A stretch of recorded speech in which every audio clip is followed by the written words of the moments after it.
Yeah. Oh, come on.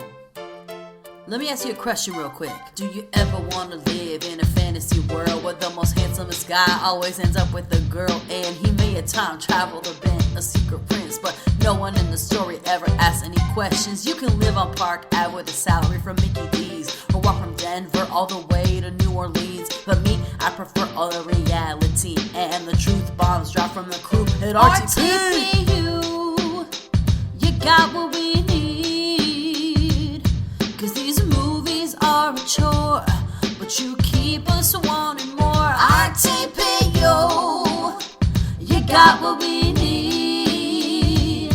Cause roasting is your technique. I'm gonna tune in every week. Hey, hey. Laters, baby. But not too much laters. Cause you got what I need. Do you want to just start it, or do you guys want to talk before? No, I don't want to talk at all because you made me watch this movie. Oh, Sweetest Thing's going to come at me with this? If my new nickname is the sweetest thing, I'll take that. I would like to read you the text that I sent you at approximately 4:35 p.m. this afternoon, which says, and I quote, "If they fuck on top of this elephant, so help me God." All I have to say is the end of this movie doesn't rule it out. It's inconclusive. Why do you think they were getting that? Why do you think they were getting that elephant drunk so much, Paige? Inconclusive. Yeah, drunk in the trunk. All right, open the podcast up. I'm ready. Thank you for tuning into Romancing the Pod. You had us at hello. I'm Paige Wesley. Now, Mikey Randolph. And I'm Todd Schlosser. And this week, Mikey made us watch Water for the Elephants. But it should really just be Water for the Elephant. There's only one elephant in this movie. I think it's supposed to be a metaphor. It's just poorly done.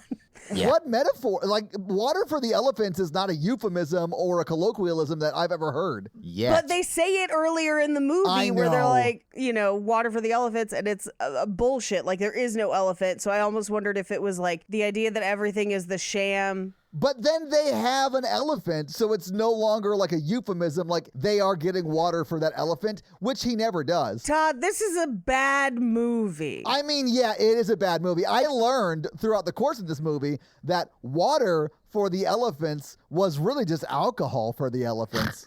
Yeah, during Prohibition, like, that's an expensive pet. Yeah, it is. Okay, so the colloquialism, if you will, is that elephants drink so much water it is impossible for a man to carry that much water. There you go. All right, whatever, man. Like that I don't know what to do with that information. That must be really specific to the circus, I just hate this movie more. Yeah, this movie may have just been too inside baseball, quote unquote, for me. I feel dumber than I did 10 minutes ago, and I don't like that. Yeah. I just want you both to experience Robert Pattinson Pattinson, you son of a Damn bitch! it! What is wrong with you? in a romantic movie leading to Circus 9/11. Mikey, do you... It's an 11-ring circus. Don't forget about Tent 7. Mikey, do you have a head injury that very specifically stops you from remembering Robert Pattinson's name? Pattinson.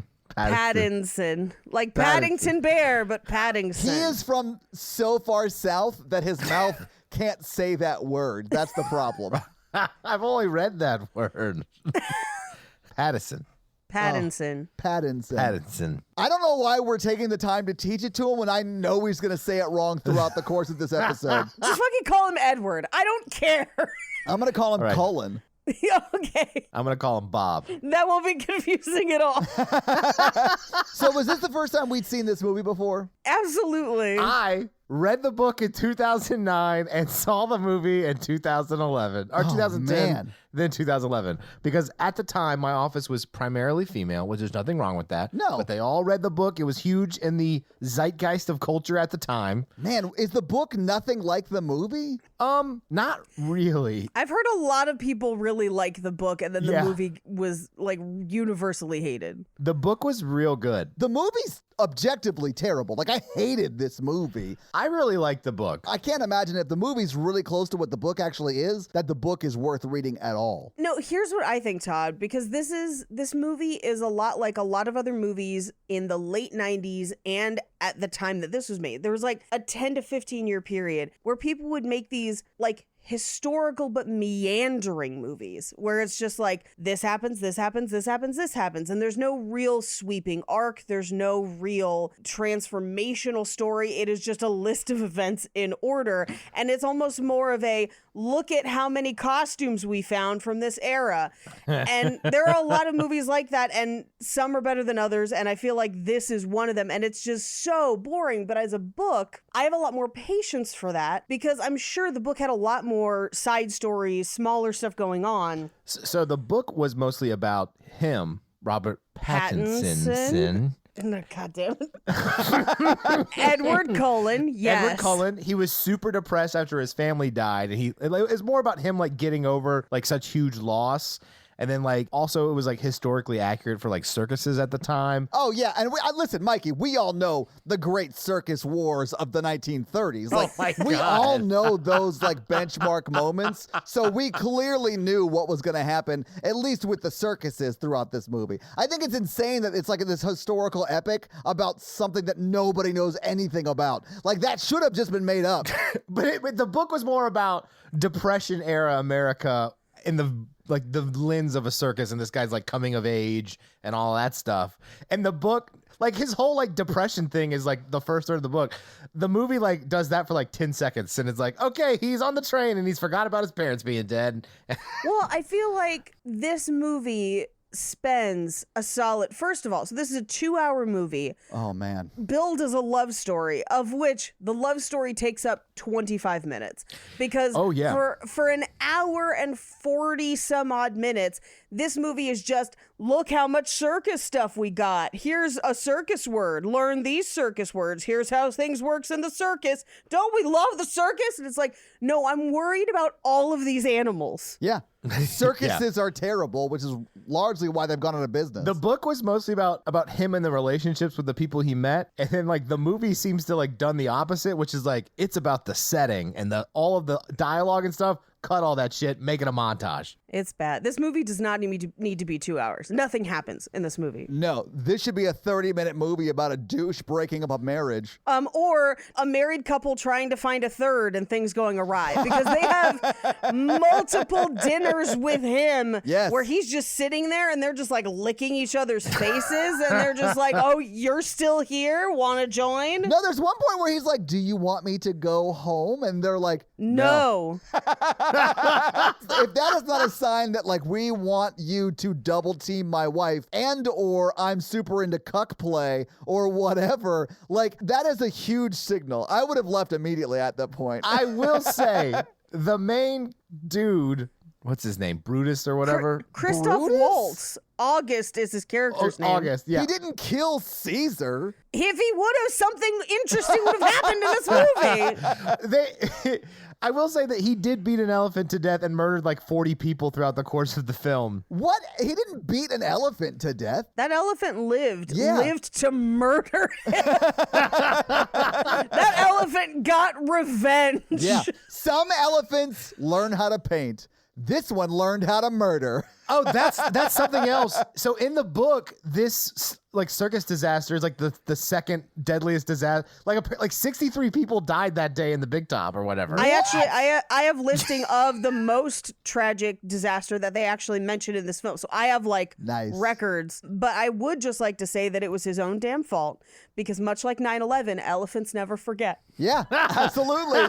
Paige, absolutely. This is, in fact, Robert Pattinson's second 9/11 movie because never forget. And I will never forget it. No. So maybe we should just get into the movie, though, so we can get through it, because this one's a long one. This is a long one, although nothing happens in this movie. So this is a 2-hour movie that has 5 pages less of notes than Sweetest Thing. And Sweetest Thing is 84 minutes. They cut all of his. So like the two guys that get murdered, like the clown and the old man, were like his best friends, and like that's who he's hanging out with the most. And then there's the romance in the book. They threw away all of that stuff. He never even talks to those people in the movie. He's just like, this is my best friend. and I'm in love with you now for some reason. Is there a romance in the movie? Yeah, because there's negative chemistry Yeah. between these people. No, there's just trauma bonding. Yeah. There is hotter trauma bonding out there. Like, Oh, this girl, is- I know. I'm glad Mikey's not picking next week. I'm afraid of what he'd pick. I mean, if my first pick wasn't streaming, we were going to be in for some pretty bonkers shit. So I've got one in my back pocket. Just see Mikey rolling up on a date. I'm Bond. Trauma Bond. Anyway, let's just get into this movie. Come on, let's do this. Let's get into it. All right. So we open on the ticket trailer for a circus after the circus is very clearly closed. That's right. And yeah. it is modern day Circus Vargas, which is one of the main touring circuses now that Ringling Brothers shuttered their doors in 2017. Oh, are they still around? Circus Vargas is. Oh shit. Okay, I thought they were all like shut down because they're terrible organizations that shouldn't exist. No, just Ringling Brothers, but there's a lot more strict rules on like how they treat the animals and things like that. Oh, that's good. I didn't know that. I Yeah. mean, that is largely my problem with circuses. Yeah, Is it circi? honestly, How do you say it plural? Circi. circuses is Circuses. You could say that they got circi-sismed. nope. I'm not gonna. I am gonna. I will say, I'm kind of glad that as a society, as all these species got more and more endangered, we took circuses more seriously and how they treated the animals. Yeah. Yeah, and for this movie, there were very strict rules on how they treated the animals on set in this movie. So there's that, I guess. Apparently, these were all like closely monitored animal performers. I mean, cool. I mean, they do have really like strong restrictions on how animal actors can perform and all that stuff. So that's great. I'm happy to hear it. But like my hatred for circuses and that sort of thing is why I haven't watched The Greatest Showman and really don't ever want to. Yeah, because P.T. Barnum was like a fucking monster. He was the worst of the worst. Like burned his building down to collect the insurance with the animals inside. Yeah, and would like try to make animal hybrids and shit. Yeah. So he was like Hitler for animals. No, he's the Joseph Mengele for Oh, animals. yes. But like, yeah. That's better. anyway. But let's write a musical and just forgive him for all of Let's that sing shit. about it. Fuck. And forget about how he treated hippos. And beluga whales. Like he fucking murdered beluga beluga whales. whales. Who doesn't love Constantly. They have soft heads. Constantly. Who doesn't love beluga whales? I know Mikey doesn't because he's not saying anything right now. I don't know that much about P.T. Barnum. I'm not going to speak about a subject I don't know about. I was like, damn, this guy sounds terrible. He is I would have terrible. fucked his wife. Nightmare. He is terrible. Well, this isn't P.T. Barnum. This is a made-up person. But It's Brutus, Mikey. This one's about Brutus. I would have gone right into P.T. Barnum's caboose train and had sex with his wife. when the decree of Brutus Augustus went forth. So anyway, correct me if I'm wrong. P.T. Barnum murdered multiple beluga whales because he didn't know how to care for them. And Yeah. that's how it would happen with a lot of animals is he would just like kill them with neglect and get new ones. And they make a reference to something he did in this movie with the hippos and formaldehyde. Yeah. That's fucking real. Yeah. Like P.T. Barnum. Oh, could- really? Yeah. Yes, animals were fucking expendable to that dude. And yes, that's why I also have not seen The Greatest Showman, and also why I didn't really like this movie at all. Yeah, I didn't see this Greatest Showman either because of all of that stuff. Mikey never heard of P.T. Barnum nor anything he did. No, I just know it's a musical. It is. All I know is that at a certain point, I forcibly hugged my cat for a while while watching this. I'm sorry. I know you hate that, but I just wanted to let you know you were safe in my house. The cat's over there. Yeah, no, I could tell. I'm not just shouting into the ether. I'm not on the clock. I like how Mikey lets us know he's not here for therapy. You know what? You're on a short leash because I had to interrupt my Outlander binge for this movie. So, like, extra not happy. So, as they're at the ticket counter thingy, a truck pulls in and it can't pull all the way in because there's a man standing in the way. So they come out with a wheelchair because it's an old man who looks lost. And he's like, "Did I miss the show?" And they were like, "That was this afternoon, fool. Like, can we get you back to the home?" And he's just like, "I didn't come from the home. I came on my own." But what we'll find out is that he did come from the home and just straight up walked out the front doors and nobody stopped him. Yeah. Anyway, I love that guy. I've seen him in a bunch of stuff. He's a great actor, and he does a great job in this movie. I don't think the performances are what I have problem with this movie. I think it's literally the script and the directing. It's one of the worst adaptations of a book I think I've ever seen. Aragon has entered the chat. Oh, yeah.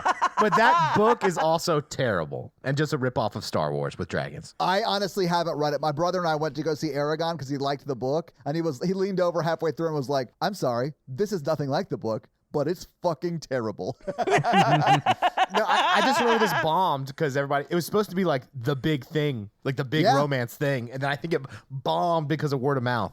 Well, I take some issue with some of the performances in this film. That's fair. I think Reese Witherspoon and Robert Pattinson are terrible in this. I know that the script doesn't give them a ton to work with, but it seems like they don't even like being around each other. Anyway. So they take the old man into the office to get him out of the rain, and he proceeds to do what most old people do, which is like, listen to my life story, which, to be honest, every time an old person does that to me, they always say some crazy shit. So, like, it's usually worth it. I mean, he does. Yeah, he's like, I watched an elephant murder a man. He was like, I was there at Circus 9/11. And she rose up and stabbed him in the back of the head because she never forgot. Like, that's what this guy sat through. I do. Whenever I hear like an old person in a movie talk and they're doing like the old person acting, I always hear, this is a super specific reference, but Deckard Cain from Diablo in my head, like, stay a while and listen. You know what I'm talking about, Mikey? Yeah. That's exactly what it feels like to me. Like, it always starts with, stay a while and listen. It was 84 years ago when I paid an elephant to murder the woman's husband so I could marry her. I paid it with water. Water for elephants. There's an asterisk by water, and it just at the bottom says water is actually alcohol. Bourbon for elephants. Honestly, that's a Bourbon better for Elephants is a better name, title. because that sounds somewhat unique. Like what? Whoever, I hate this movie so much. I don't know. It sounds like a stomp, clap, hey band name. I am pretty sure, don't quote me on this, that Okay. water for elephants was a phrase they used in the circus at the time. And like, I think the guy who wrote this was like a historian. So Paige is right. There was all these historical novels coming out at that time. This does feel like it was written by a historian. No, the book was good. I mean, if you wanted to like know about the Depression era, our circuses and stuff like that, you like dove into that book and you're like, oh, what a cool experience that was. But the movie sucks. Dude, I loved how genuine that was. You're like, but the movie sucked. That was awesome.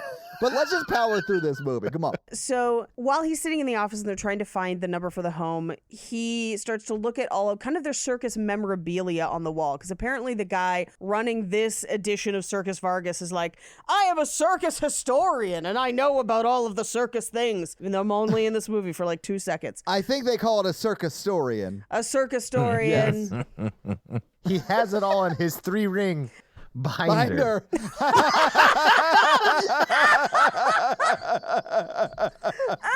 Oh my God. Hell yeah, Mikey. Yeah, you're right. Done for the rest of the podcast. What's that Greatest Showman song from the like, here I come? That was Mikey with a joke, just like sailing into this podcast. Oh, God. Anyway, he's like, yeah, I've worked on 2 circuses, and one was the Benzini brothers in 1931. And the guy was like, I'm pretty sure that's when that elephant murdered people. Like, were you there for that? And he's like, why, in fact, I was, Sonny. And then the movie starts.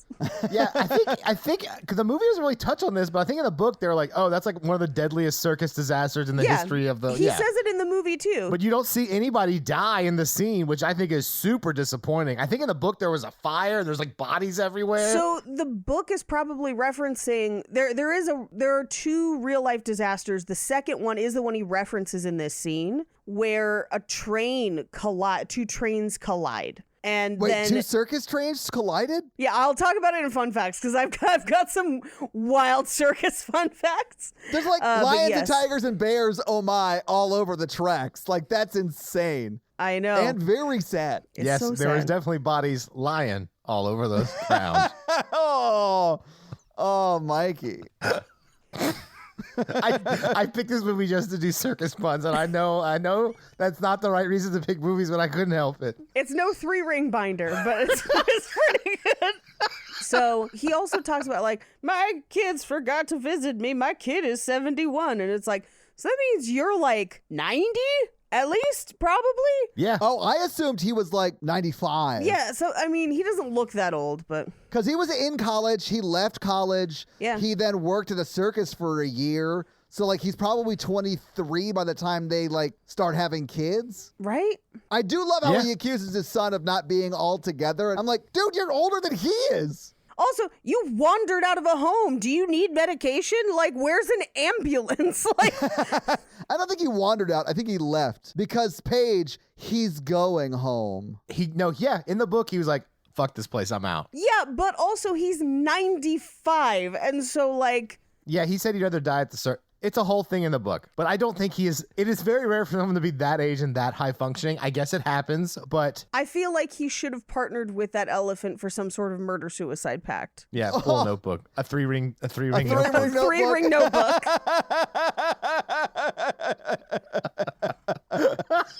Oh, no. I just wanted you both to watch a movie where an elephant murders a man in cold blood. I honestly just wish it had been Edison. In cold blood. It was premeditated, definitely.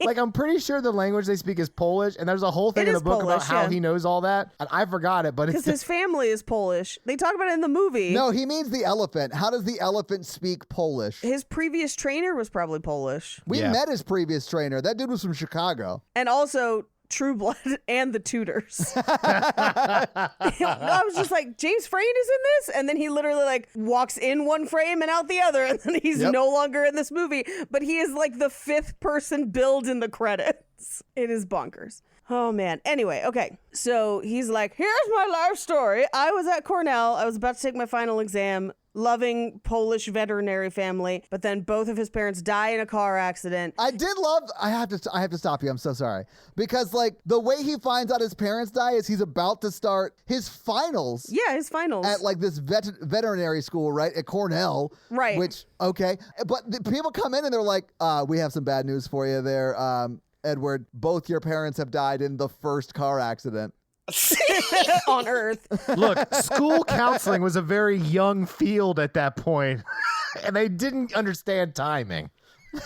Hear me out. Why didn't they just wait for him to finish the test? I know. Like they're not gonna undie. Like You they're had the still- world's first generation of school counselor. Like, that kid's parents are dead. You have to tell him, school counselor, it's a new field. I'm not going to fuck this up. We're going to do this right now. Pull him out of the final. We're going to do it. And then, like, afterward, they're like, I should have waited till after the final because he dropped out of school and ran away, right? Like, Yeah. I learned that lesson. I should publish these results. This is my bad. The story we didn't get because this movie didn't make enough money for a sequel is that guy failed his school counselor final because that was his final exam and the way he handled it was completely wrong. So he went and joined a circus too, but it was very peacock heavy. It was not about an elephant. And he got murdered by a hippo. Yeah, it was gross. And then they put his body in formaldehyde. Yeah, and they're just like, look at our floating body. Step right up, because he can't anymore. Like that, you know. It really bothered me that his response to his parents dying, literally 2 hours away from graduation, was to, you know what, I don't feel like graduating. Here's what I'm going to say. He eventually goes back and finishes. Yeah. Because they talk about it. But then finishes just to go work at the fucking circus again. And I'm just like, why didn't you just, like, did you really need to get licensed to do the same job you have experience doing? He probably did. Paige. Maybe, I guess. I don't know. Augustus was not on the straight and narrow. Neither are the Ringling Brothers. I don't know that either. I can't argue any of these points They because I don't know. absolutely were not on the straight and narrow. But this guy was. He wanted to get his license for his mom and dad. His new wife, that an elephant murdered a man for him to get, she encouraged him to go back to school and get his license. I feel like this is really more of a love story between him and the elephant. I also agree with that. Anyway. He has more chemistry with the elephant than when Reese. On Yeah. screen. Yeah. 100%. Reese always appears to be like, oh my God, are you still here? The whole time. The whole time. She's terrible in this movie. Like, she is terrible in this absolutely. movie. I think he does okay. He doesn't have anything to do. Like, he does nothing. Yeah, he just sits around and pets an elephant, and it's still more chemistry than him and Reese Witherspoon making out. Plus, that elephant got some junk in the trunk. They got some bourbon in that trunk. Yeah, bourbon for elephants. A band full of people with suspenders and beards. Also in the book, our bro, he like fucks half the circus. Oh, Wait, nice. really? Okay, now I do Yeah. want to read it. Yeah. Why wasn't that in the movie? You should have led with that, Mikey. Like that day where he's like found in like the thing and he comes out with clown makeup. Oh, he totally like went to Pound Town with like with two ladies of the evening. Why is that not in the movie? That makes me so mad. Probably because they're like, then you'll feel bad about him and Reese Witherspoon and feel like he's not loyal to her. This is before they even had a thing. Like he has a whole life. I know, but they're like, he's in love with her. It started from the second he saw her at the circus. Yes, And the I'm just movie like, tries to do that, but he's really like, it's way more like it's like the book is better. And I know I don't want to go through the whole podcast saying that, but he does some cooler stuff and he seems like a little bit less like stick up his ass in the book. Unless that's what the Lady of the Night wants, in which case, yeah. lube it up. And everybody talked like real dirty and cursed a lot. So this sounds way better. Yeah, it was more like Carnival on... yeah, it was more like Carnival. It Yeah, was more okay. like no supernatural stuff, and then he like, the elephant still murders the person. Honestly, that's the only part of the movie I liked. Was when The elephant was as when the a elephant murderer? fucking murked Augustus. And then it cuts back to the old man, and you actually have like an emotional moment with the old man. And like the part he explains is like, oh, that's the movie we should have seen based upon Yeah. all of this stuff. We should have spent like 20 minutes at the first circus and then watched the rest of the life he described. Yes, Yeah. right? Start your movie with an elephant murking a dude. No, the book's a Cold hard open. R. The book is a hard R. It's like basically Outlander Circus. Well, now. Paige, picture Outlander, but with like way more magicians. Oh my God. She's going to slip out of that chair, Mikey. I made Paige disappear.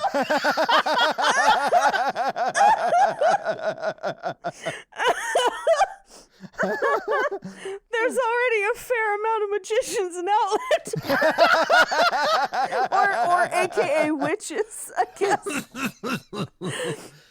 No, but I like the book was it wasn't like sterilized, which I feel like this does. Whew. Anyway, so he finds out after his parents died that they had essentially refinanced the house to pay for him to go to college, so the bank still owns it. They're upside down on it. So he loses everything. He has nothing, and he decides to try and walk to Albany. Yeah, he decides to honor his parents, like giving up their house to pay for him to go to school by not taking one test to graduate. Todd, he was upset. Well, no, here's what my defense of him is going to be. It is the Great Depression, which means he has to work somewhere doing something in the interim, even if he wants to take that test. Because likely they would have to reschedule it for him to, do it at a time when he is emotionally capable, but also when there's somebody to proctor the test. And even then he'd have to wait for his license to come in. So regardless, he has to find work no matter what. I get all of that, and that is a reality of the time, the Great Depression, and I get that he is greatly depressed during the Great Depression. I get all of that. The movie It's doesn't the show greatest us, depression. Yeah, it is compound Great Depression, and I get that, Paige, but they don't show us any of that. It just appears like had they taken 30 seconds of him like showing up saying, "Hey, can I retake the test?" and they're like, "Yeah, you can retake it in 6 6 months or whatever, right? yeah. Whenever the class would be again," and then him being like, "Well, I have to work, and then him being forced to take a job somewhere." That would have made more sense. They yada yada that whole part of his life, and I believe they explain all that, but it doesn't matter. We're gonna yada yada it too. Yeah, in this movie, he walks down the train tracks till he finds a stream to put his feet in, and then he puts his wet feet in leather shoes to go run after a train.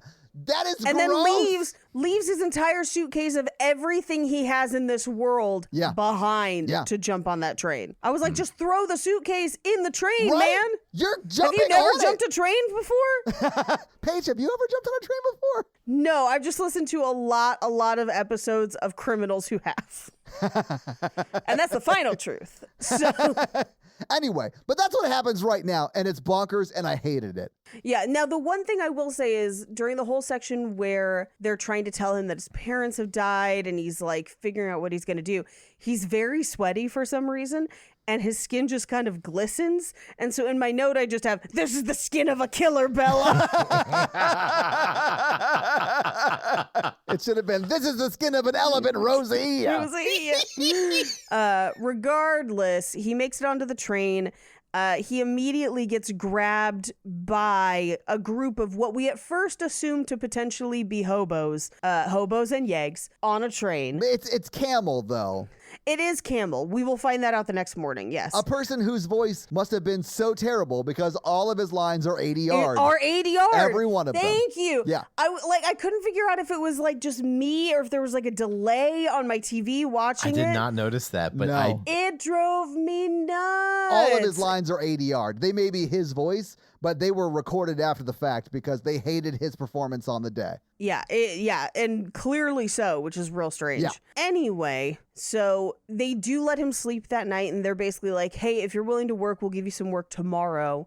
We'll go talk to August, who we will find out is the owner of the circus." Yeah. So the train stops and they start unloading, and this is where we find out that it's a circus train. So everyone's helping to raise the tent and get everything set up, and he's just standing around like an asshole until somebody grabs him and makes him shovel shit. I mean, the reason he's like standing around is because no one has given him anything to do, and he's not really an employee yet. So I think he just Right. doesn't know where he fits in, and then he learns that he fits in by shoveling shit, and he should get to work. Yup. So he ends up shoveling shit, and then they also have him help out the carnival barker by pushing people in towards the entrance and then smacking the heads of children who try to see the burlesque show, which was pretty fun. I did think that's that was a funny. really Yeah. specific job. Yeah, it was a real specific job. Decent burlesque, though. Barbara's got a real fun burlesque act. Yeah, she knows what she's doing. Yeah. That's who he hooks up with is Barbara. Oh, really? Great. I wish we Yeah. had seen that. And honestly, in that one scene where they're on the train and he's walking to the front and she's like all up in his grill about, "Hey, let's you want a private dance sometime?" They had Yeah. more chemistry than he and Reese Witherspoon did. Because Yeah. at least when she's like talking about wanting to dance for him, he's like smiling at her and like, "Yeah, let's do that." Yeah. "I'm covered in dirt. Can you please sweep it off my face with your nipple tassels?" Ooh, tassel me, Oh, baby. yeah. Yeah. But he hears a horse whinny and sees Reese Witherspoon walking through the tents with her 4 horses and kind of strategically having them come to her. She's basically like rehearsing with her horses. And one of them clearly has a problem with one of its feet. Yeah, just like me. Bad feet. No. I mean, your feet look a little worse than this horse's hoof. Yeah. And I was just waiting for him to chase after her and be like, "Excuse me, I'm a vet who specializes in trouser snakes," but he doesn't. Instead, he ends up going to see August, who is Christoph Waltz, which no matter what Christoph Waltz does, he is always the guy from Inglourious Bastards to me. I was about to say this. Yes, he is always a Nazi in my mind. Yeah, avec la crème, and you're just like, So in this movie, in my mind, it's the 1930s. He was a Nazi, and they just don't talk about it. It's 31. I think it's a little early. it is a little early. I mean, they started in the 20s, though, but like, he could have been an early card-carrying member of the Nazis. The circus is more about diversity and like stuff like that. Not Not really. It's about exploiting the things that makes people different. yeah, which is exactly what the musical glorifies. Yes. That you guys are talking about. I just don't see like a super huge Nazi running a circus. I mean, probably not. But wouldn't this movie have been better if he and the bear Jew had squared off in it? Because, like, I'm here for that all day. They did, but he was an actual bear. It's just voiced by Eli Roth. Just like growl. I'd watch that movie. Christoph Waltz fights a bear. Yeah, but I want it to start like it does in Gladiator at the end. Like he goes down and like wounds the bear, and then the elephant has to come murk him at the end of the fight. No, see, here's what I want. I want this to be he and the bear eating streusel, having a very tense but calm conversation. And then the bear comes back and murders him in a movie theater.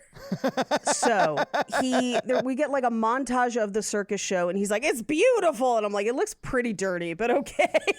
But like 30's beautiful. Even for the 30s, I'm just like, this would smell. It would smell terrible, yeah. Which is something I think about with Outlander a lot, where I'm like, these people would reek. Yeah.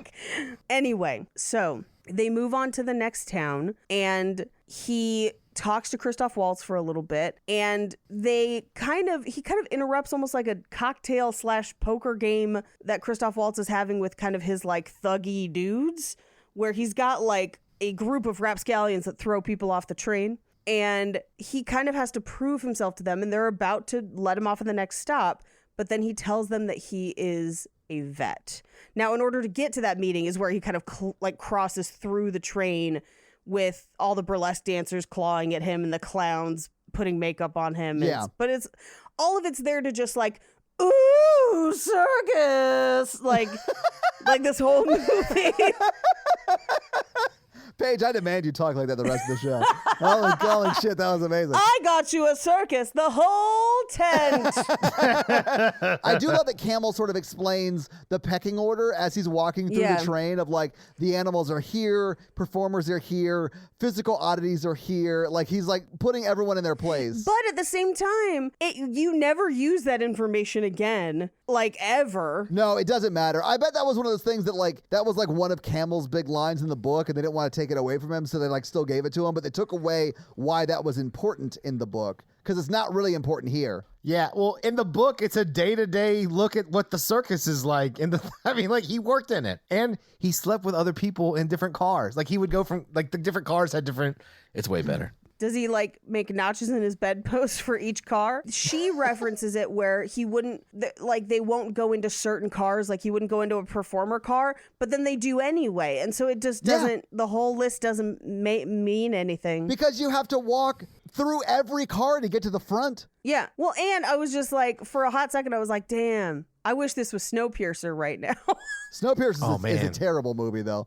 It's a good show. Oh, is it? The show is fantastic. Yeah, the show is actually pretty good. That's surprising because the movie is awful. I was also surprised. Binged the whole thing, and I want to watch the second season immediately. Wow, that's great, though. I didn't hate the idea of Snowpiercer. I hated the execution of that movie. Like, it's terrible and has some huge writing problems. The movie is garbage. Oh, yeah, but Chris Evans. I mean, that's America's butt, Chris Evans. He is in that film. He's America's cannibal. Shut it, Army Hammer. Spoilers for Snowpiercer, I guess. So he ends up revealing to Christoph Waltz that he's a vet. He claims to be a graduate, but he's not. And they basically put him in charge of taking care of the horse that has a bum leg. Yeah. So the next day, he goes to check out the new leg, or the leg, and Reese Witherspoon, Marlena, his wife, is kind of like babying and guarding that horse because I think she already knows. Yeah. And he reveals that it's not an abscess. It's like a foot condition. The horse only has a couple days. And it's going to be in a lot of pain while it's still walking around. And so he basically advises that they should probably put the horse down. Yeah. And Christoph Waltz is like, no. He's going to do shows for those 2 to 3 days. I don't care if it's in pain. Basically letting us know that he is the villain. Yeah, I mean, he more or less says, if you can get at least one more show out of this horse, we're going to do that, right? I don't care how much pain it's in. I know we're going to have to kill it eventually, but we have to get as many shows out of the horse as possible. And you know what? Horses can't hold knives, so suck it. Or tent stakes. Or tent stakes. So he goes to town and he basically is like, when I get back, then that horse should be walking. Basically, that's the goal. I do love when villains in movies say, this is the way it's got to be. Don't do anything different. I'm going to leave for a while. And don't go against my wishes while I'm gone. Don't do that. And then, of course, that's what happens. Yeah. I mean, I blame Edward here because he should have just had the wife shoot the horse if he wanted to keep his job okay. Yeah, absolutely. I think she even offered, right? Yeah, she does. She does offer. But you don't give a woman a gun in the 1930s, Mikey. What do you think? They're going to ask for like equal rights next. Yeah, they can't even use them or whatever. The folds of her brain are too smooth. Yeah. You should have gave that gun to Rosie. She would have finished that horse off. Rosie wouldn't need a gun. Fucking murderous elephant. Yeah. Before he leaves for town, he has him feed the cats, which are like the lion and tiger. And he tricks him into like putting the bucket in the cage directly. And the lion lunges for his hand And bites it. and bites it. This is where we find out that the lions have no teeth. Yeah. Which makes me sad. Who had the job of de-teething the lions and tigers? Super easy. You just give them a shit ton of hard candy. They don't brush their teeth. I mean, to be honest, they were happier because those lions are always ornery because they got all them teeth and no toothbrushes. But yeah, like I don't know how strong a lion's jaws are, but I bet it would still hurt if it bit you with no teeth. It would still really hurt you. It would bruise you for sure. I mean, I was thinking it might crush your hand. I mean, It could break your bones, yeah. I don't know how strong their jaws are, but I'd imagine it's stronger than Super. ours. Yeah. Just another tally mark on this guy might be the villain of the story. I mean, I just want you guys to think of what could have been for this movie if instead of Christoph Waltz, they had put Joe Exotic in that role. Oh, we're never going to financially recover from this. Yeah, exactly. It's like, I just got stabbed by an elephant, and I will never financially recover for Oh this. my god, I just want to see like him superimposed in scenes of this movie. Honestly, let's get him out of jail so we can shot for shot remake it. And his boyfriend needs to play the Reese Witherspoon character. No, it's his husband, the guy Yeah. with the 2 teeth in his mouth. No, because they're Guy's div- no longer his husband. He Yeah, escaped. Oh, I didn't they're realize divorced. that. He got new teeth, and he And remarried. he's married to a woman. Yeah, and he's sober now. Good for him. Okay, well, I still want him to play the Reese Witherspoon character. Well, there would be a lot more threesomes in this movie if it was Joe Exotic. Yeah, there would be. And a lot more speeches about people's golden testicles. I don't want the sex element, but I do want everything else in there. Mikey, speak for yourself. The dangling earrings. Anyway, so they do end up putting the horse down. Yeah, they shoot it, which is super sad. I do get that it's like it was in terrible, terrible pain and was going to die anyway. So like they did it a kindness, Yeah. but it's like real sad. I hate this kind of stuff. Yeah, it's like putting your dog down. It's always not a great time. Yeah, crossing that rainbow bridge. Especially when they could have put it in a swamp of bad dreams and just let it, choose for itself. Oh god. Why? Oh my gosh. Artax, no! Why would you bring that up, Paige? Why did you do that? I hated that movie. I hated that movie as a kid. Oh my Hated it. God. There was a thread in Horror Virgin today of like, what's the movie that scarred you as a child? And I just put Brave Little Toaster and Never Ending Story. Yeah. Anyway, Oh my God, Artax. so they shoot the horse, and Christoph Waltz comes back and is just like, I'm sorry, did you shoot the horse when I told you specifically not to shoot that horse? And he's just like, yeah. Yeah. He's like, yeah, I did. He's like, well, now I'm going to murder you. Another tally mark in. He might be the villain of like, I murder people who don't do what I say on this train. Dude, he conservatively murders dozens of people in this film just by throwing them off the train. I'm not going to lie to you guys. If I know a dude with his wife's cute, flirts with me, and he's murdered dozens of people, I wouldn't feel guilty about it. Know what I'm saying? You would still go for it, Mikey? I would run the other direction. Absolutely. Do I have an elephant who is trained to kill on my side? No. Yeah, I think I would hit it and then acquit it.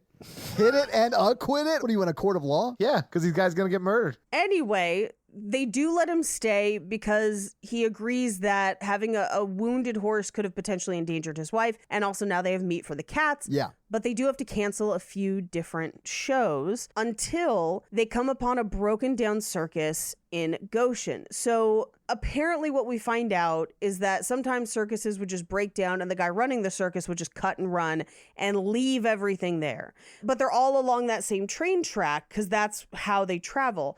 So every once in a while they would just find circuses and take whatever acts they wanted and then keep going. Right. In the book, it explains it'll be on the news or whatever. That It'll be on the news? like the Telegraph, like it's like a circus yard sale. Like a radio. Yeah. Yeah. No, I don't know. Whatever. Oh, this just off the teletype. There's a broken down circus in Goshen. Yeah. I hear they have an elephant that knows how to kill. I don't know how they talked, but it was something like that, I'd imagine. Tiger's on the move. We've got a broken down circus. Yeah, I have no idea. But anyway, this is where they find Rosie the elephant. Right. And this is James Frain's 2 lines in this film where he's like, this is the stupidest animal on earth. Good luck. Which is wild because that elephant speaks Polish. It is not the dumbest animal on earth. I guess I think this broken down circus got Rosie from another circus. Oh my God, he is a Nazi. What? If he's really mean to people who speak Polish, Oh, Yeah, that no. checks out. He annexed that elephant. Damn. Anyway, Robert Pattinson and Reese Witherspoon start to kind of get to know the elephant, and there's music playing, and the elephant seems to like it. And the name of the song is I'm Confessing That I Love You. And she's just like, what? And he's like, oh, it's the name of the song. But like at that point in the movie, they've talked like a They've few never times. met. Yeah. And Yeah. it's like they have had no like romantic lingerings or conversations or anything like that. But when he says, I'm confessing that I love you, she's like, oh. What? And, yeah. And I was like, you don't know him. Is it because of that time I tied dynamite to that cat's tail and sent it into a bank? Just like in Sweet Home Alabama. No, it's just like you know, all he's done at that point is shoot her horse. Yeah. I don't want to bring back Truxecutioner, but like, There's nothing more romantic than shooting a woman's horse. That's what the kids are calling it these days. What could that possibly be, though? Heroin? I think horse is heroin. So if you shoot a woman's horse, you're kindly injecting it for her. shooting horse is just playing basketball, guys. Come on. Did you shoot that horse? Damn straight I did. Your wife's got a terrible shot. And she's like doing layups in the background. Anyway, so she gets on top of the elephant, and the elephant seems to like her, and they can kind of, they're comfortable around each other. We cut to him back in his room because he has like a roommate now that he's the vet. Yeah, his roommate's one of the clowns, honestly, who has. Yeah, Walter. Yeah, who's trained a Jack Russell Terrier, who's also adorable. Who has 0 lines in this film, but was like the second most important character in the book. I'm done ranting. Really? They were best friends. I would have liked that because it seems like they hate each other, or at least the clown hates Robert Pattinson. That's how they start. Yeah, and then they never really shift that much. Like, we don't really see them hanging out, joking around, building a friendship at all. He his dog gets sick and he nurses it back to health, which is just yada yada in the movie. But Yeah, they mention that, but we never see it. exactly. Yeah, to me, he was just being the vet of the circus. Yeah. Like, he wasn't being friendly. He was like, this is why I get paid $9 a week. But apparently in the book, he's also the vet of their pussies. So, In the book, the clown's really, really smart too, and likes to read. And he went to Cornell, so they share books and stuff. They really bond. in this movie, he's reading a book that says Shakespeare, but it's just titties. Yeah. If that just tells you anything about the movie adaptation. Yeah. Now, he does also look at a lot of porn in the book. I mean, Nothing wrong with that. I read a lot of books too, and I look at porn. There's nothing wrong with that. disgusting. I wish I had time to cut anything out of this episode, Mikey, but I don't. How dare you? I can't believe we're friends. Someone who would do something so gross. Can we hurry this up so I can get back to Outlander? I've only got so many batteries left. Oh my God. So, You get it? Because it's porn for women. I got it. I you totally got it. Thank you. Well. Yes. That was more female-oriented humor than all of The Sweetest Thing. You're too big to fit in here. It's been stuck in my head for 2 days. I hate it. I hate it. Burrowed into my brain. I like that when you post that video and everybody's like, Mikey doesn't say anything and he just looks angry the whole time. I'm like, yeah. Yep. Yeah. Because we all were. But Paige and Yeah. I know what's for sale on this podcast, so we acted professional during the video and gave commentary. Mikey wasn't capable of that. Nope. I can only go so far. Because this podcast is a movie and Todd and I are the stuff.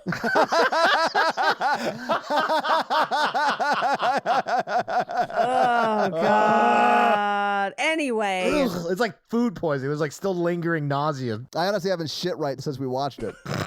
That's what food poisoning does, right? That's no. My bad. Who hurt you? So he comes back to his cot and finds a letter inviting him to dinner with Augustus and Marlena. And it's literally just him and them. It's so weird, right? That is It weird. is so weird. It is absolutely them angling for a threesome. Like, tell me I'm wrong. There is no proof that I'm wrong. You are not wrong. It's either the extremes, right? It's either they want them for a threesome or they hate each other and fight so much that they always need a third person around. Yeah, it's one of the two. And I've been in both situations. I mean, I know, Mikey. I've been there too. Probably the same people. You just sit at dinner and they start arguing. You're like, should I go? Yeah, I should go, right? Like, no, stay. We have dessert. So, during this very awkward dinner where they are both getting trashed, Yeah. and he's like, why am I the only one here? They're telling him like the history of their circus, basically, and why they need the elephant because otherwise the circus is going to die. And he reveals that he didn't graduate, and they're like, we don't care. Yeah, we don't care that you don't know how to do the job we hired you to do. We just need to be able to say that you have this job. Right. Yeah. As long as that dick work, you can be our resident cuck expert and you don't need to be licensed. That's exactly what these scenes feel like. That's because that's what they It is are. a weird vibe. Yeah.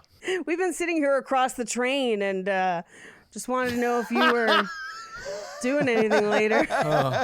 Anyway, August gets too drunk and kind of grabs Reese Witherspoon's face, and she has to like, you should go to bed. Yeah, tally mark number 5. This guy might be the villain. I don't know if it was him physically abusing his wife, threatening to Yeah. murder me, not feeding the animals good food, and also being terrible. Yeah. So she puts him to bed, and then she and Robert Pattinson end up dancing because she's like, I want to dance, one dance, and I'll let you go home. But August is like right there. Yeah, it's really weird. It's really like if she had finished this scene with being like, don't worry, he likes to watch, I'd be like, of course he does. That's exactly what this scene was. But no. You're my hall pass. You're my heroine. Because of the horses. Anyway, she sends him home. He goes back out into the train cars, and everyone's super excited for him because they bought him a suit. And this is where it looks like he's about to start partying with everyone. And then we cut to the next morning where he wakes up inside of a trunk dressed as a clown with one nipple tassel. Yeah. He seems to be like happy about it. Yeah, in Yeah. the book, he partied all night and had sex with one of the burlesque dancers. Well, in this movie, he allegedly threw up on her off screen, so it didn't happen. And then they shaved his balls. And then something about that allows him to understand that the dog is sick. That all also does happen in the book. It just, They shave his balls in the book? yeah, they like fuck with him all book. I mean, that's great. I'm on board for that. But people don't feel like cardboard in the book. They all have like personalities and stuff. So I don't know. I'm going to go ahead and disagree with you on the personality thing. Anyway, the next day he goes to work with Rosie, and as he's kind of getting ready to work with her, August and Marlena show up, and August is like, I'm going to show you how to work with this elephant, and literally stabs Rosie with the hook multiple times to get her to move. Yeah. Yeah. Like causing her shoulder to bleed. Yeah, and Yeah. we cut to later that night when he's kind of treating the wound and Marlena comes in to help, but they're both wiping it like 2 inches below the wound. I was like, that's not where the wound is. It was like they CG'd the blood, but like didn't tell them where it was going to be. So they're like, Yeah. they're not even touching the wound. I don't know if you guys remember this, but he did not take his final exam. Yeah, he was going to fail that exam. I left my notes on wound care back in my 3-ring binder. Anyway, we cut to the next day, and he's clearly trying to get her to do tricks without hurting her. Yeah. As we all are. Oh, Mikey, Oh, what does that mean? I don't know. Rosie pulls out her steak nail and walks over to drink lemonade and then walks back and puts her steak nail back in. Basically, Yeah. signifying that she's not dumb. She knows how to do tricks and do stuff, but not if you're mean to her. And she's a sneaky bitch. Like, I loved it. I was like, I'm on board for this. Yeah. Yeah, Rosie's the best character. She is. She's the only one that does anything in the movie. No one else does anything Yeah. in the movie. She's the only one with mens rea. I mean, yeah. She has a motive, is what I'm saying. I was about to say, Mikey, that means she was on her period. No, it does. But Mikey wouldn't have known, Paige. Oh, that's why she killed that guy? Modus operandi. Oh, you have the right to remain elephant. Anything you stab can and will be used against you in the court of circus. Wrap it up, boys. This person was obviously murdered by an elephant. No law against that. I do love that they decide he was trampled. Like, he has Yeah. a stab wound. He was trampled. The whole thing burns down. There's like 90 people dead in the book, so I don't even think they found the body. It was more of a crime, a perfect crime. Once you trample something good enough, you're not gonna be able to tell if there's a stab wound. I'm just saying. I really wanted this movie to focus on the people who murked everyone at the end, like those two brothers who Yes. take over. Like their story is by far more compelling than everyone else's, but we don't get it. Yeah, there's Yeah. a whole backstory on why they do that in a book. You think it would focus on things of that nature in a movie, but it doesn't. It doesn't. Instead, we just get the cops walking up to August's corpse and being like, man, this is a crime scene we'll never forget. They're like, whoa, did the chief invent sunglasses? They had sunglasses in the 30s. Yeah, they did have sunglasses. They looked badass back then. Oh, did Yeah. they, Mikey? Yeah, Google it. That's some of the first aviators would come out only literally a couple years later. Oh, damn, they do look pretty cool. Yeah. That was a 100% genuine reaction right there. So they try to have Rosie in the show, but August is the one controlling her and is trying to like hit her again. So she takes off. Yeah, he almost like hits her into the crowd. Yeah, well, and Marlena thinks fast and jumps off of her and grabs onto one of the posts of the tent. Yeah. But meanwhile, there's a fucking elephant running around. Literally on the loose, like it's running through town. Exactly. Just waiting to kill Mufasa. And so they go into town, they find her, and they easily guide her back because August isn't with them and they're asking her nicely and giving her whiskey. I was about to say, they're bribing her with booze, really. Yeah. I mean, that's what it is. Which Camel comes out of nowhere like, oh, elephants love whiskey. Watch this. Yeah. Well, and clearly Rosie has a problem. Like, Yeah, I mean, she's definitely in need of an elephant-vention. yeah, I just wanted all the clowns to gather around and be like, here's a letter detailing how your alcoholism has harmed us, Rosie. I loved the honk of the nose beforehand, Paige. I just want the mime to like mime out drinking and like problems. But really, they're right. She's 4 tons, so like a bucket of bourbon is about a glass of wine. Yeah.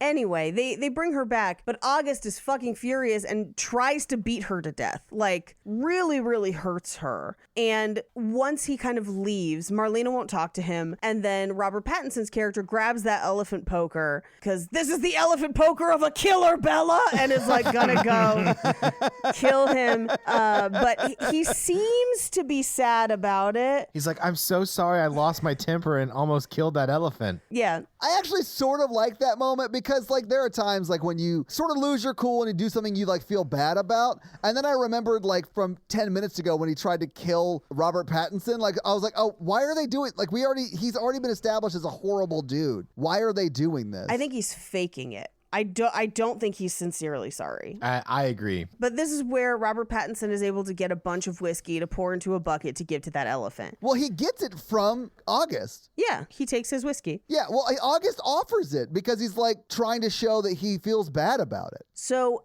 as he is going to give the whiskey to Rosie, he needs a rag that's under Camel's foot. And this is also the first time when we find out that Camel can't really lift his foot. Yeah, it's sort of not really mentioned in this moment, but he can't lift his foot. Like, we learned that here. Yeah, but he says lift your foot in Polish and the elephant lifts her foot. Yeah, Yeah. So this is how they learn that the elephant speaks Polish. because they're both Polish. Right. So they train her the next day with August speaking Polish, and now they can kind of get her to do tricks. So they have a huge old dance party. You know, like you do when you figure out your elephant speaks Polish.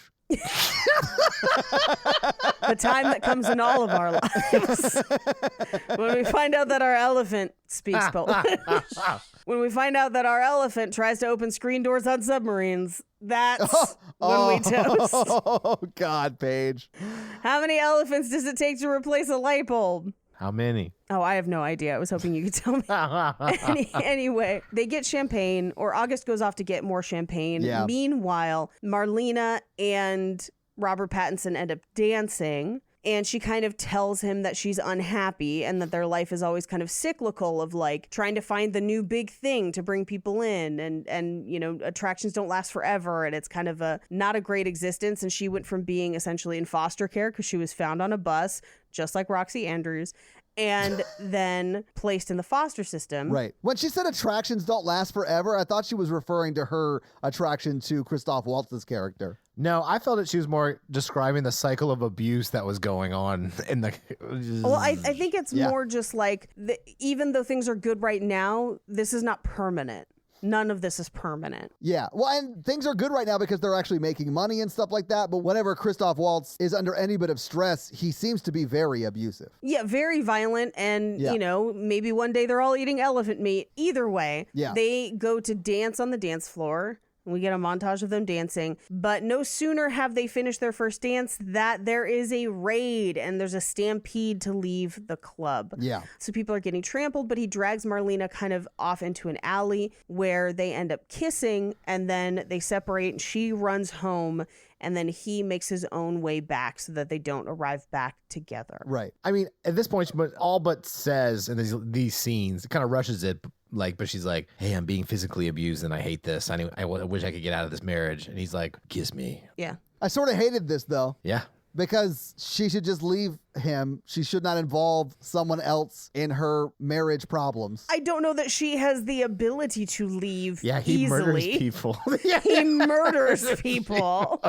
I think she wants to, but I think she is trapped by financial abuse as well. Oh, yeah. No, I'm sure she is. Yeah. Yeah. Also, she does leave him, and he sends a mob to beat the shit out of him. Yeah. and her, and bring her back to the circus. Yeah. And also, we're finding out that more and more men are disappearing between cities. So they're red lighting people, which is basically what they call it when they just throw people off the train. Right. And this movie sets that up like that would kill you, even though it probably wouldn't, unless like you do hit rocks, like Or some of them do. trees Yeah. or any number. There's no guarantee. It might kill you, it might not. Right. But you don't know. It is a roll of the dice. I get that. So he arrives back to find that Camel can no longer feel his legs. I think he's had a stroke, most likely. Now, in the book, he's like drinking. Like antifreeze or something. It's like vanilla extract. It's like vanilla extract as alcohol.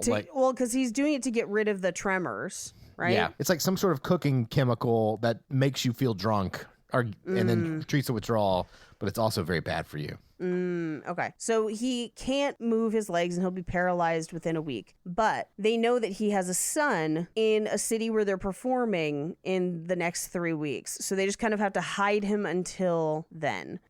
We cut to the next day where he goes to sit with Reese Witherspoon at breakfast and he's just like, "Hey, I want to apologize." And she's just like, "What? Nothing happened. I don't know what you're talking about." And at this point I was like, it's an hour and 40 minutes into this movie and we're just now getting a love story. Like, Also, in the meantime, August is killing like 14 people a night on this train or whatever. yes. But what I don't get is like they sit down in this moment and like he and Reese Witherspoon are talking at like this picnic table or whatever, and she's like cross stitching.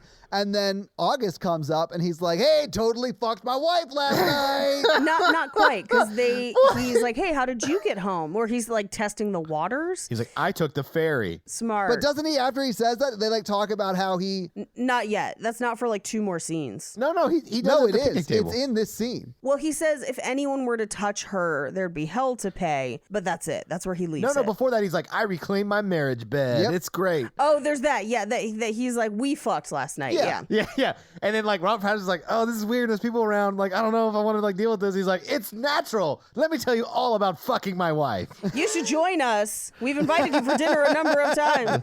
We've been eyeing you from across this mess hall tent, and We were on the far ring looking at your ring, and yeah. And she's on the Nuber ring. Wangy blangy.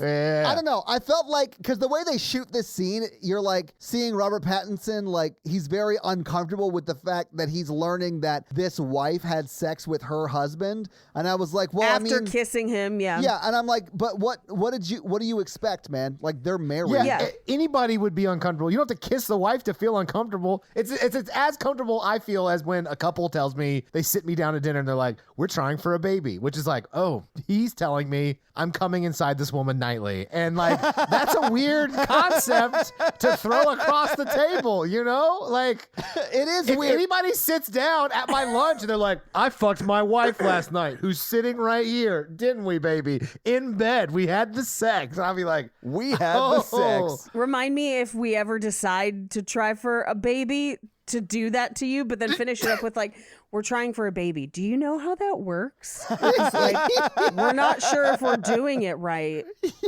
Yeah. We were watching Bridgerton and we had no answers. The teenage boy inside me is like, he's not pulling out.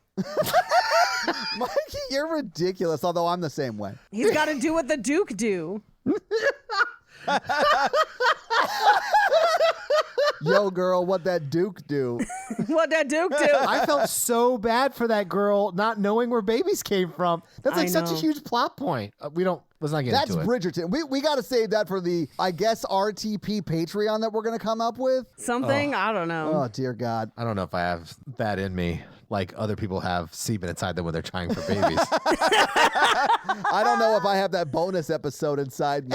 and everybody looks so excited and cute about it. They're like, we're trying for a baby, like hugging. And I'm just like, oh. But what if they were like, we're trying for a baby, and then you showed up at their house and they were just like playing volleyball? Like, if I win, we get baby. I don't think you know how this works. How long you been married? I know why you don't have a kid so far. We're on the jelly. She's just got like a jar of like grape jelly. Oh, my God. I do think it's much better to find out that someone is pregnant than that they are trying for a baby. Yeah, because then you don't ever feel comfortable going to their house or calling or anything. You're just like, it's just better if someone's like, hey, my wife is pregnant or I'm pregnant, whatever. Like, we're pregnant. yeah. That's always better than my husband is blasting inside me every night until we create life. Every night. There's a specific period during the cycle when it's going to be most helpful to blast up inside No, of. you don't have sex during the period. I've read that about babies. No. Oh, Mikey. For someone who wants to have a kid so badly, you should be well versed in this stuff. I stopped reading it when it was like splatter inside every night. I was like, okay, done. I don't need to know the rest. You should get a lot more comfortable telling other people about it because you're going to have to. They need to know that you're trying. We're trying for a baby. We tried earlier. Winky blinky. It's a beautiful thing in the marriage bed, but we have to change the sheets a lot. My parents, allegedly, when they first got married, when people would ask them when they were going to have kids, they would be like, oh, we could try now, like right here under the table. Like, do you got a flat surface? Because like we Yeah, could. your dad actually told us that at Did he? dinner. Yeah. He told us that story. Yeah. Next to your mom, who was giggling about it. Like, I love your Yes. parents so much. I want them to adopt me so badly. And yet, every once in a while when I call, they're like, so when are we going to be grandparents? And I'm like, you've met the cat. I don't know what else you want from me. You should tell them, like, we're trying. We're trying to get ready to try. We're like practicing. We're going to take the fastest one in these preliminary heats. And Jake is actually racing sperms in the bathroom right now to see which the fastest is. And then we're going Yes. to attempt with that one. we're going to try to breed the shortest Sasquatch ever. Oh, you guys are having a Mikey? I don't like that. Anyway, they keep getting this elephant drunk. Oh, yeah. They're getting this elephant shit-faced.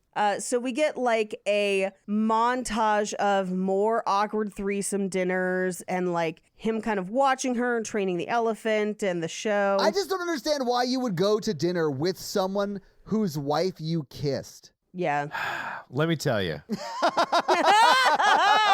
Mikey, you've broken up a marriage, right? like 9. Yeah, But most of them had murdered dozens of people. most of them. I will tell you guys a story that I have never told anybody, Okay. but it happened a long, long time ago. Yes. But okay, I was in college at the time and I was working. And I went out with one of my coworkers. He was actually our manager, and our manager's wife was there, and a few of our other coworkers were there. It was Christmas Eve. I remember that. We went to a bar. We were playing darts. Anyway, I love where this is going. my manager goes up with another one of our managers, because it was a restaurant. There's a bunch of managers there. His wife reaches over to me, grabs my hand, and says, "If you want me, you can have me." This, I wish I was joking. This was probably the 5th time I had met her. That's a horror movie. Like, I would just be like, no, I'm out of here. Yeah. I haven't had to work for this. And I literally said, I was like, I mean, I'm not going to say names for obvious reasons, but I was like, your husband's my boss. We're friends. And I like, no, absolutely not. And she literally said, he doesn't make me laugh like you do. And I was like, I got to leave. I have to leave. And I got up, left. This is Christmas Eve, by the way. If you really want to laugh, you should see my dick. I fear that would have, like, if I had said that, Should have been like, let's test it out. yes, her response would have been something that I was not prepared to follow up on. Anyway, I left, and that was the last time I ever hung out with either of them again. Yeah, I think that's a smart move. Like, it just made me so uncomfortable. I'm always Yeah. astounded by the people who have the confidence to just be like, take me. Because I've never in my life. And I feel like I'm a confident bitch. She was also pretty drunk. Oh, I do have that kind of confidence when I'm drunk, because when I get in an Uber, I'm like, take me to Waffle House. Yeah, but like, have you ever shot a wife's horse in front of her, though? Like, that's how you get it going. Mikey, that was actually how I met her. I had to go Oh, over and God. shoot her See? horse. That's what the song Pony is about.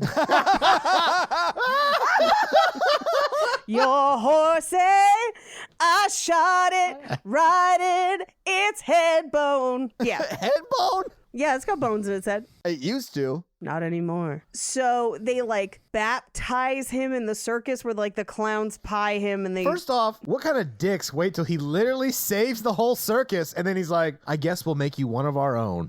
yeah, right? I'm like, he's been working there for like 3 years or whatever at this point.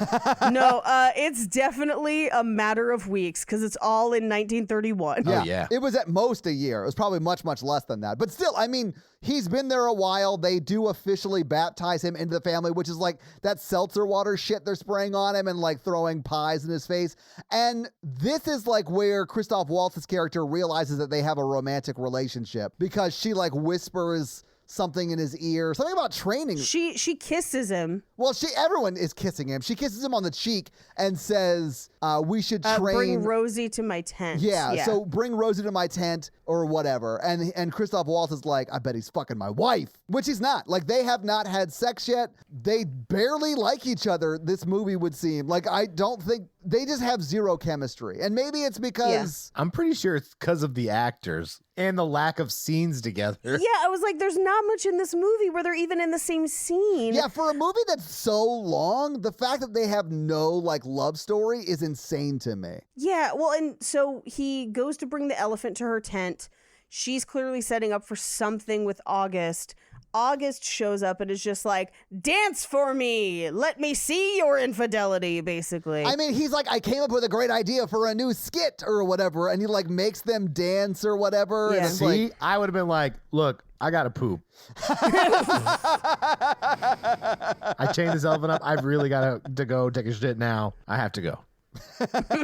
Anyway, so he then accuses them of cheating. which they sort of have. Like, that is Sort a of fair have, yeah. accusation. Yeah. And it's pretty clear that he is abusing her because he's like forcing her to beg and then he hits her. Oh, I mean, yeah, if you were wondering if he had hit her, he hits her in this scene, and I'm sure it was not the first time. No, and then he and Robert Pattinson get into a fight. He tries to hit him with a champagne bottle, and they essentially, quote unquote, fire him, but they let him go back to his cabin. So he kind of gathers his stuff, and she comes to warn him, like, hey, they're he's going to gonna throw murder you you. off the Yeah. train tonight. They're going to murder you.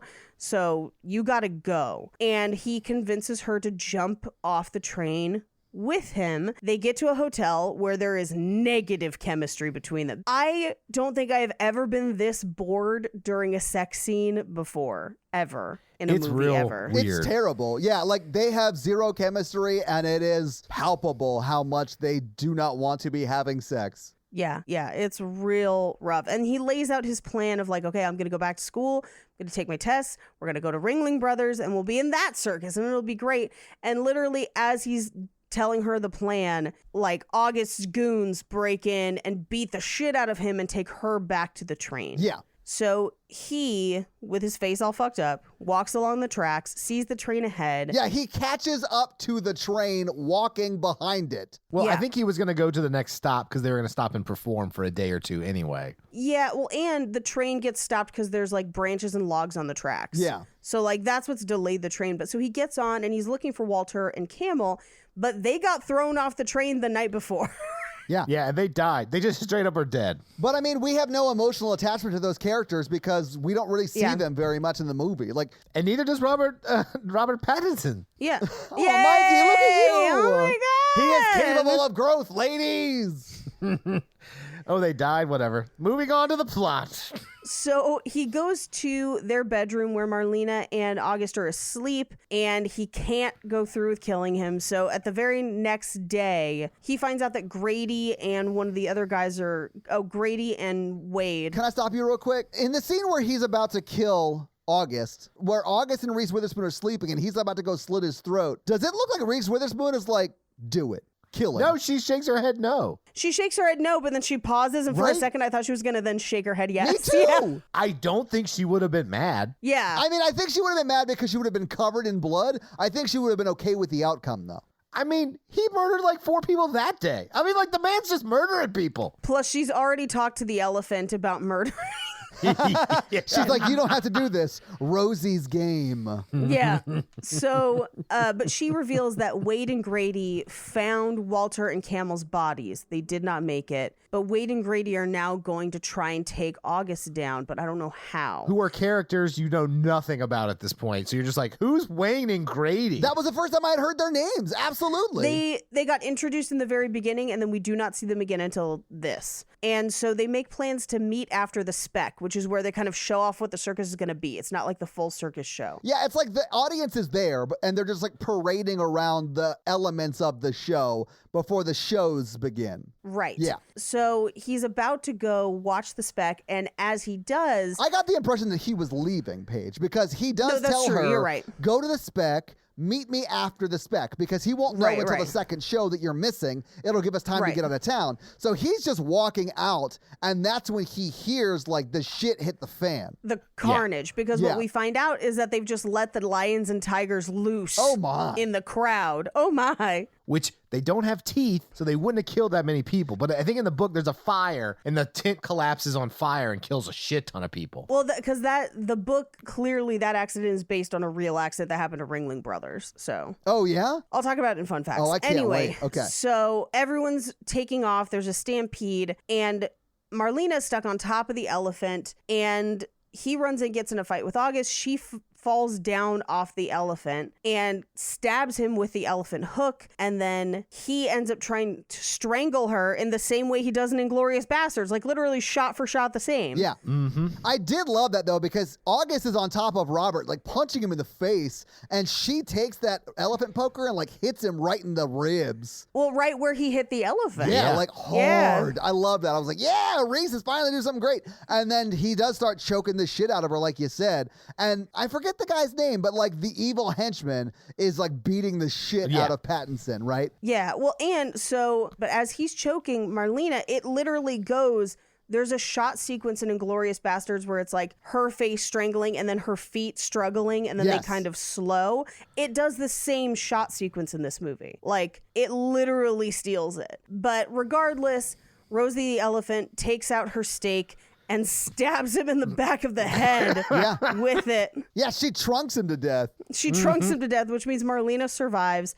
And then Rosie goes after that goon that was Yeah. like hurting Robert Pattinson. Well, no, the No, brothers. the two guys, Grady oh no, and you're right. The What's-His-Face. Grady and what's his face do? And he literally says, as like the voiceover changes and goes back to the old man, he's like, they ruled the death of August a trampling, which it clearly wasn't, Yeah. but whatever. And I never saw the goon again. Like, no one ever Yeah. found his body. So whatever Yeah. those two dudes did to that goon, it was bad and quick. Yep. And he reveals that he did go get his degree, and then they went to Ringling Brother and raised children in the circus. Yeah. Until the zookeeper at the Albany Zoo dropped dead. Which I think Rosie had something to do with. I think so too. Yeah, I mean, yeah. Why does this elephant whiskey smell like arsenic? Yeah. Yeah. Like bumping dudes off. But so they eventually have like a farm where they have the horses and Rosie, and then eventually Rosie dies, and Marlena's very sad. And then Marlena dies after living a long life alone, like dies in her sleep or whatever. Yeah. And he kind of is just like, well, you know, it's been a good life. It's an interesting life. So are you going to hire me? I should be taking tickets, not that kid with the rings. Not that young whippersnapper with the rings in his face. Yeah, well, you whippersnapper. And the guy he's been telling the story to is like, I'll put you in the record books as the oldest man who ran away to the circus. And he's like, I'm not running away. I'm coming home. Oh, I thought this part was the only good part. I did not cry. It's the only part that made me feel an emotion. Yeah, because I was feeling the emotion. Yeah. It's hack as fuck. It is hack as fuck. It's Daughtry lyrics, but like I was here for it. Yeah, look at this photograph in this 3-ring binder. I'm coming home. Yeah, thank you, Paige, Yeah. for getting the You're actual welcome. reference. That's You're Nickelback you welcome. were thinking of, Mikey, Well, not you Daughtry. can't account for taste. And then we get like a montage of black and white photos of them at the circus. In this montage, they have more chemistry than they do in the entire rest of the movie. I thought that too, because it really is. I guess it's them at Ringling Brothers, but it's like old, Yeah. old footage, like silent talkie Right. era footage. Yeah, they're like, here's the scenes we cut Yes. because we just wanted to keep the other stuff, but we put a filter on it for the credits. Do they actually, like in the book, have a life outside of the circus? Like, do we get to, like in the book, does it follow them after August gets murked by the elephant? It follows them some. Like explains more. Like she rescues. Like they rescue a bunch of animals, and there's like a big story, and they do live a full life or whatever. and- Okay, but it like yada yada's that like they do in the movie too? Yeah. Okay. And that's the movie. movie. All right, so having seen the movie, having talked about the movie, give me some final thoughts for Water for Elephants. I need some bleach for eyes because I'm Agree. not feeling this movie. This movie is terrible. Hardcore agree. Getting back to our roots of seeing really bad romantic movies. I know, but this one wasn't like bad like the Sweetest Thing was, where I was like, yes, I can't wait to talk about this batshit terrible movie. This one was just boring. I had to struggle to stay awake Same. during this movie Paige, today. I drank a Monster throughout this movie because I could not Yes. stay awake. Well, it just tells you something where a movie about a murdering elephant is that boring. Mikey, if you told me this movie had an elephant murder in it, I'd have been like, oh, I can't wait to watch this. I don't want to spoil it. Well, no, here's the thing, Mikey, you did say elephant murder, but I thought you meant that they were going to murder the So elephant. did I, yeah. Not the other way around. Oh, yeah, that makes sense. Yeah. But man, I did not like this movie. I don't think anyone should watch it. I don't think anyone should have been paid for working on it. Like, it's terrible. I remember at the time, everybody who liked the book hated the movie. I think they have good Yeah. reason. I mean, if the book is as good as you say it is, and I'll take you at your word because I'm never going to read, full stop. I just don't think that, I think that they have every right not to like the movie because the movie is terrible. Yeah. It just makes me, it kind of scratches that itch of Carnival. Like, I need Carnival to be back. I need a show like that. Does that make sense? I guess I'm just not that interested in the circus. Me either. I like the circus. I don't. I like that time period. I like the 1930s. Like, I like the Depression era. Yeah, I liked Boardwalk Empire too, but this is not that. See, I struggled with Boardwalk No, Empire I struggled with Boardwalk Empire. I after the couldn't first keep season. track of which Italians were which, and I am Italian. I just like, I don't know. I liked Carnival. I like historical stuff, but this movie was terrible. Yeah. mhm. Except for this era stuff because it was bad. All right, Paige, do you have some fun facts for us? I do. I don't have a lot of like money fun facts necessarily. I can tell you that if he was making $9 a week in 1931, that is around $162 a week today. Damn, that sucks. dollar did a lot more back then, though. It's about $162. Like $9 is equal to $162, Yeah. Mikey. I do think he has room and board on the train, though. Oh, he does. That's Yeah. true. They feed Yeah. him. They travel him around. Like he's got a place to stay. Yeah. Yeah. But other than that, it's like, I don't know how much an elephant costs. So, I don't think you can really look that up. You can't really just buy elephants these days. 2 souls. But the elephant has to take them and wear this golden amulet. So, just regular movie fun facts. Okay. The owner of the circus at the beginning mentions the Hagenbeck Wallace wreck and the Hartford fire, and these are actual circus disasters. June 22nd, 1918, a troop train, so an army troop train, crashed into the Hagenbeck Wallace circus train because the driver fell asleep and didn't see the warning signs about the stopped circus train that was clearing stuff off the tracks. Oh my God. 86 people were killed and another 127 were injured. Oh my God. Now, July 6, 1944, the Ringling Brothers and Barnum and Bailey Big Top Circus tent at Hartford caught fire and killed 169 people and injured over 700. Damn, that's a lot of people. Wow. Okay.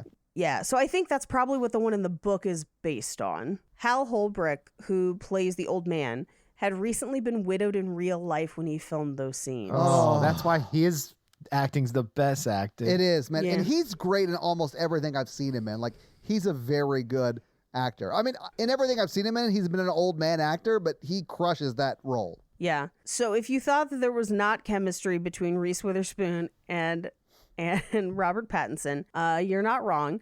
But it's because he had a horrific sinus infection, and it was particularly bad the day that they shot the love scene. And so apparently he was like sneezing on her and stuff in between takes. So terrible. And she publicly talked about it in interviews. That's hilarious, though. So then he publicly talked about it in interviews, was like, look, I had a cold. I'm so sorry. I apologized at the time.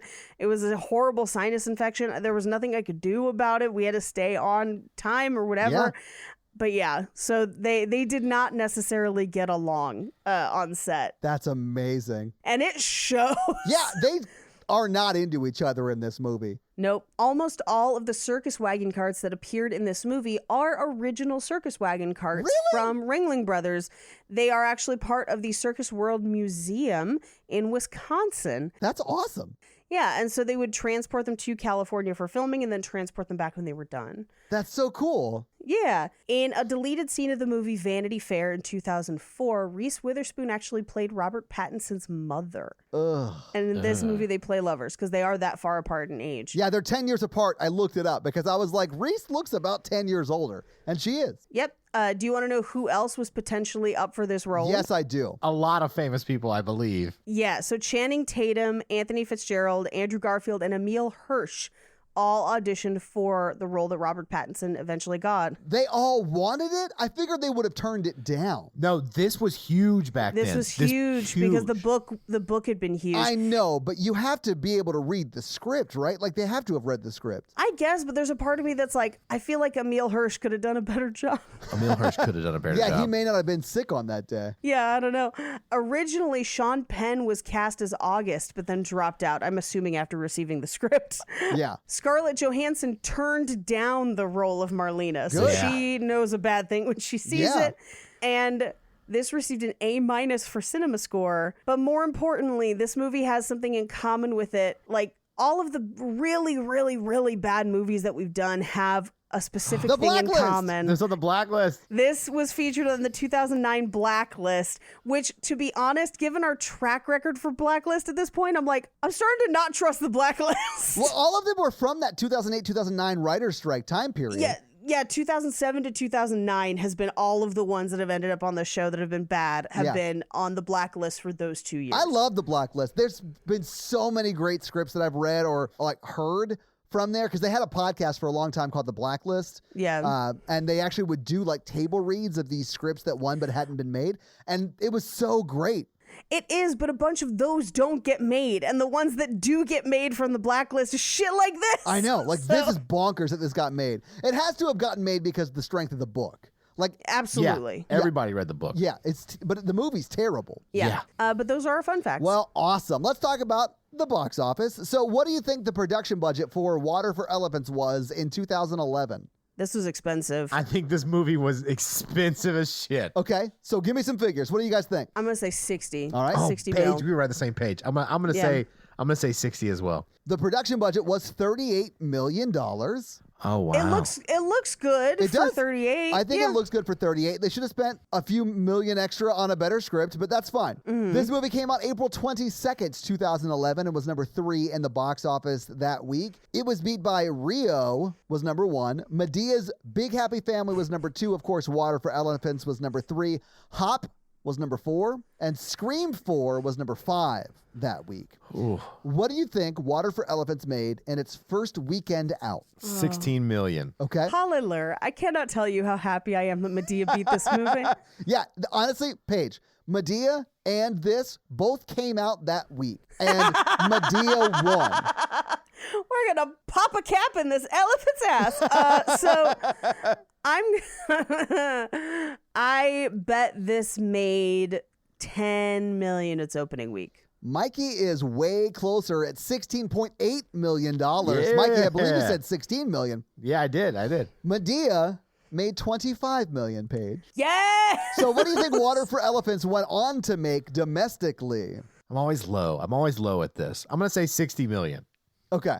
I'm going to say 40 mil. I think it barely cleared its budget. Okay. It was actually $58.7 million. Mikey was closer. See, that's what I was going to say, Paige, but I'm going to go higher now on the total domestic. Internationally, it made another $58.1 million for a total of $116.8 million, and then another $19.4 million in domestic DVD and Blu-ray sales. So this movie, even though it's terrible, made pretty good money. Please tell me that Medea went on to make more than that. I will tell you right now. So Medea sadly did not. It made 50. No! Domestically, it made $53 million. Internationally, it made $800,000. So a total of $54 million. It got trampled by those elephant legs. It got murked by Rosie. I am guessing that it had a much smaller international release. I'm sure it did. Because racism. Yep. But I mean, even domestically, it made about $5 million less than Water for Elephants. It's that Twilight push. That's what it was, man. So that is your box office. Review. Yeah. So, Mike, do you have a review for us to read? Oh, shit, no. All right. Well, I realize this is the first time we've done this, so I'm going to forgive you for forgetting. But let me tell them how they can have their review read on the podcast, and that is to leave us a 5-star text review, and we'll have Mikey read it for you. So, Mikey, whose review are you going to read this week? Oh, we had some really good ones. Yeah, we've had a bunch of good ones. I'm going to read Hannah Seamount. Hannah Seamount? Hannah Seamount. Okay. What does Hannah Seamount have to say? Her review is entitled, You Had Me at Hello, Heart Emoji. I love it already. This podcast is perfect. Why, thank you. It's the perfect mix of hilarity and nostalgia. Nice. Going back and watching rom-coms that I loved when I was younger and seeing how truly terrible they are is so much fun. It is. And my eyes have been opened on a lot of movies I watched as kids. Like, my best friend's wedding was the biggest shock for me. Thanks, Paige, Todd, and Mikey, for such a fun time. 5 stars. Well, Hannah Seamount, thank you so much for that awesome review and for listening. We appreciate it. And if you want to have Mikey read your review, leave us a 5-star text review.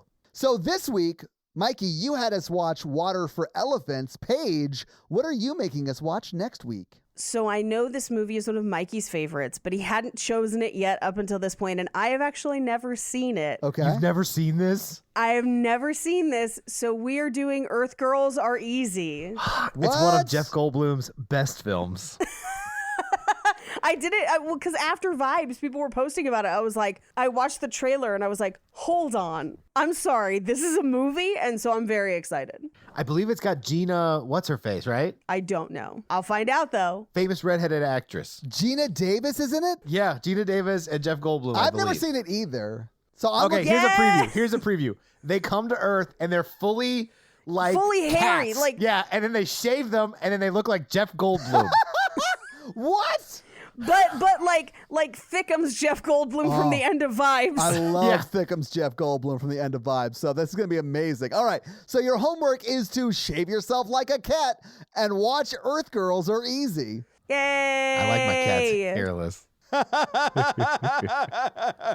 So, yeah, guys, if you like this power throuple that we have here on this podcast, make sure to check out our other podcast, The Horror Virgin. And that is the only other podcast that Mikey and I are on. But Paige gets around, and she is on 2 other podcasts, Black Card Rehab and Cult Podcast. So, guys, definitely check out those because they're amazing. If you want to follow us on social, we are at Romancing the Pod Show. Yes. On Yes. Instagram, and we are at something else on Twitter who I just have never taken the time to learn It's just Romancing Pod Show because they have a character limit and it's show SHO like Showtime.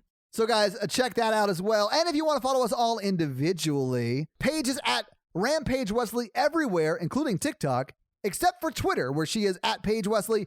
Mikey is at MRandolph24, and I am at Todd J. Awesome everywhere. And guys, we got a P.O. box. So if you want to send us some love letters or whatever you might send to a P.O. box, it's actually not a P.O. box. It's like a regular street address. It's pretty awesome.